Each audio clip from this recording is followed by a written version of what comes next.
What's up guys? So Sir Fabulous here. Welcome back again to my YouTube channel. For this vlog, papakita ko sa inyo kung paano ko mag-organize yung mga damit ko. And in order to level up, din is talaga natin mag-upgrade. Kung nakita nyo yung vlog ko nung nakaraan, nung how I fold my t-shirt, meron ako yung isang rack kung saan in-organize ko yung mga damit ko. Pero this time, mag-upgrade ako. Nabili ako ng Durabox, no? Ayan, bali dalawang Durabox to. And ang presyo ata nito, each 1.8 each, no?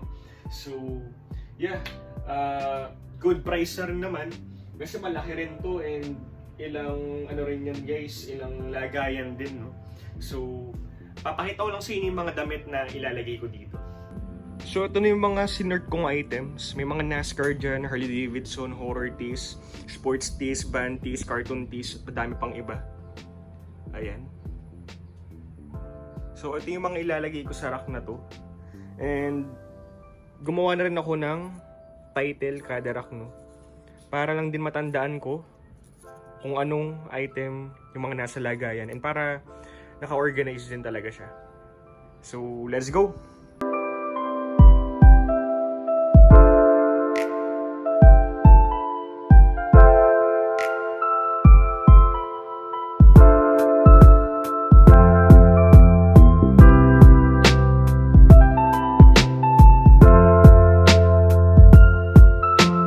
Sort ko na sila lahat and nalagay ko na sila sa kanya-kanyang lagayan.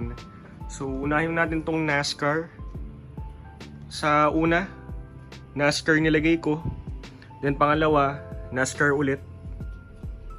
And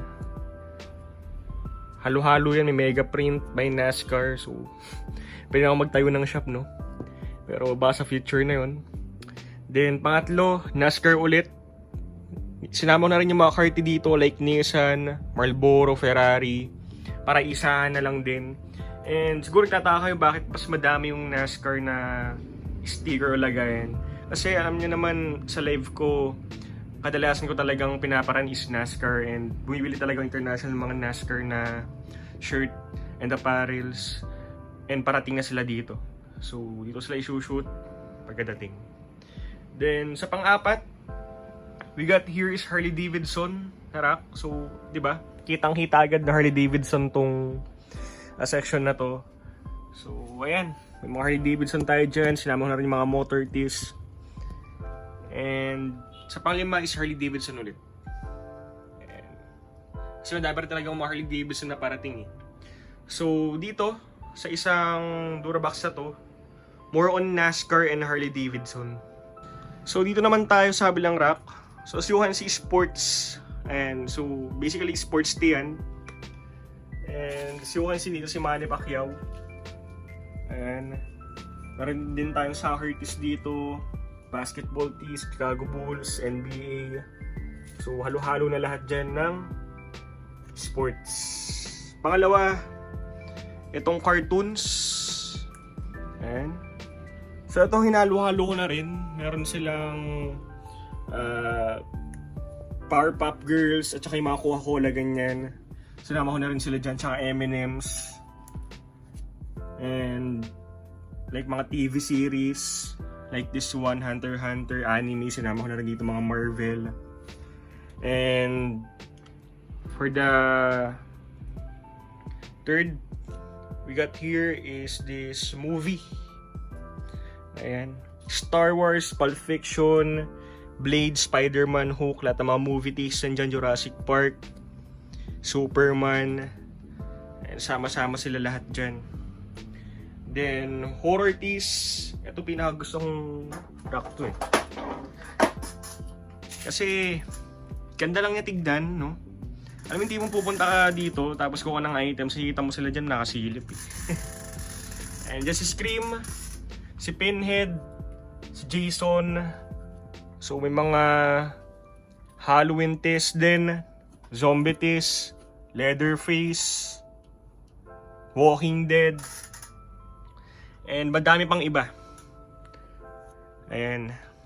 Talagang siksik talaga sa horror tees. Dati dadalawahin ko yung horror rack kasi madami talaga sila pero ayun, nagkasya naman sila. And last is this music, no? Nandyan si Drake and Amigos, Chris Brown, Def Leppard. So, Bantis, rapper, music, halo-halo na rin dito. Then, Bruno Mars, no? Meron din tayo ditong